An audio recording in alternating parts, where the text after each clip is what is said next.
കഴിഞ്ഞ വർക്കിൽ നമുക്കുണ്ടായ മിസ്റ്റേക്കിനെ കുറിച്ചും അതെങ്ങനെ സോൾവ് ചെയ്തു എന്നുള്ളതിനെ കുറിച്ചും പറയുന്നതിന് മുന്നേ നമുക്ക് ഈ ഒരു സെക്കൻഡ് വർക്കിനെ കുറിച്ച് പറയാം. ഈ സെക്കൻഡ് വർക്ക് നമ്മുടെ ഒരു ഫേവറേറ്റ് കസ്റ്റമർ ആണ് നമുക്ക് തന്നേക്കുന്നത്. സതീഷിൻ്റെയും അമ്മുൻ്റെയും മോൻ്റെ ഫസ്റ്റ് ബർത്ത്ഡേ ആണ് ഇന്ദ്രനീലിൻ്റെ. അപ്പോൾ ഈ ഒരു വർക്ക് നമുക്ക് തന്നപ്പോൾ ഈ ഒരു സീറ്റിയും കാര്യങ്ങളൊക്കെ നമ്മൾ ചൂസ് ചെയ്തു, ഫൈനലൈസ് ചെയ്തു.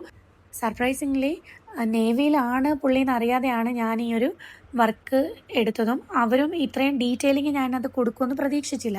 എനിക്ക് ആ ഒരു ബഡ്ജറ്റിന് ഡീറ്റെയിലിംഗ് കൊടുക്കാൻ പറ്റുന്നതുകൊണ്ട് അപ്പോൾ നമ്മൾ ഈ അക്വ തീമിൻ്റെ ആ ഒരു കുറച്ച് ഡീറ്റെയിൽസ് അധികം കൊടുത്തിട്ടാണ് ഇത് ചെയ്തത്. അപ്പോൾ ഈ ഒരു വർക്ക് കഴിഞ്ഞ് അവർ വന്ന് കണ്ട് അവർ ഫംഗ്ഷൻ എല്ലാം കഴിഞ്ഞിട്ട് എടുക്കാൻ പോയപ്പോഴാണ് ഭയങ്കരമായിട്ട് ഇഷ്ടപ്പെട്ടു. ഈ ഒരു തീം ആയതുകൊണ്ട് ഫ്രണ്ട്സിനും ഒക്കെ ഇഷ്ടപ്പെട്ടു. അവരെ ആ ഒരു വർക്കുമായിട്ട് ബന്ധപ്പെട്ട ഒരു രീതിയിൽ അത് വന്നപ്പോൾ എന്താണ് ഭയങ്കരമായിട്ടൊരു റിവ്യൂ ആണ് കിട്ടിയത്. അപ്പോൾ അതിൻ്റെ നല്ല സന്തോഷമുണ്ട്. അപ്പോൾ നമുക്ക് അടുത്ത നമ്മുടെ മെയിൻ പാർട്ടിലേക്ക് കിടക്കാം. അപ്പോൾ ഫസ്റ്റ് വർക്കിൻ്റെ ആ ഒരു മിസ്റ്റേക്ക് എന്ന് പറയുന്നത് പേരിനകത്ത് വന്ന മിസ്റ്റേക്കാണ്. കുറച്ച് പേരെങ്കിലും പറഞ്ഞിട്ടുണ്ട്. AJ ക്രാഫ്റ്റ്സ് എന്ന് പറയുന്ന കുട്ടി കറക്റ്റായിട്ട് പറഞ്ഞിട്ടുണ്ട് മിസ്റ്റേക്ക് എന്താണെന്ന്.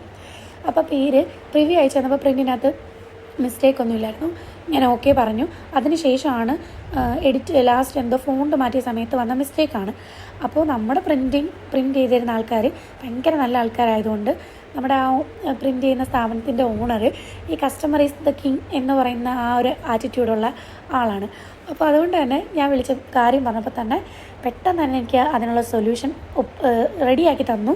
പിന്നെ എൻ്റെ വാദിച്ച ഭയങ്കര എഫേർട്ടായിട്ടാണ് എൻ്റെ കൂടെ നിൽക്കുന്നത്. എനിക്ക് പെട്ടെന്നൊരാവശ്യം വന്നാൽ ഓടി പാഞ്ഞ് അതിന് വേണ്ടിയിട്ട് സമയമൊക്കെ ഇൻവെസ്റ്റ് ചെയ്ത് പൊക്കോളൂ, അതൊക്കെ എടുക്കാൻ വേണ്ടിയിട്ട്, പ്രിൻ്റ് എടുക്കാൻ വേണ്ടിയിട്ടൊക്കെ.